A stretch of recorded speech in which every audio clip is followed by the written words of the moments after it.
Hi guys, today in this video I'm going to show you how you can verify Blogger on Google Search Console. So the first step you simply need to do is to open your Blogger website. So let me open, and after that you need to open Google Search Console.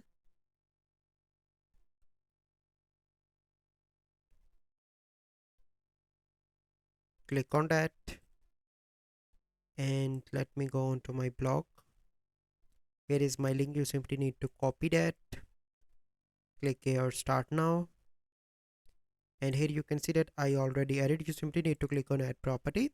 If you want to add domain, you simply need to paste like this, and if you want to add URL prefix, you simply need to paste here and click on continue, and after that your Blogger website will get approved. So here you can see that my website is already added and it is approved.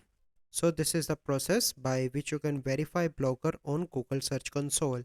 So I hope you find this video helpful. If you find this video helpful, must like this video, subscribe to our YouTube channel for future videos. We'll see you in the next video. Thank you. Have a good day.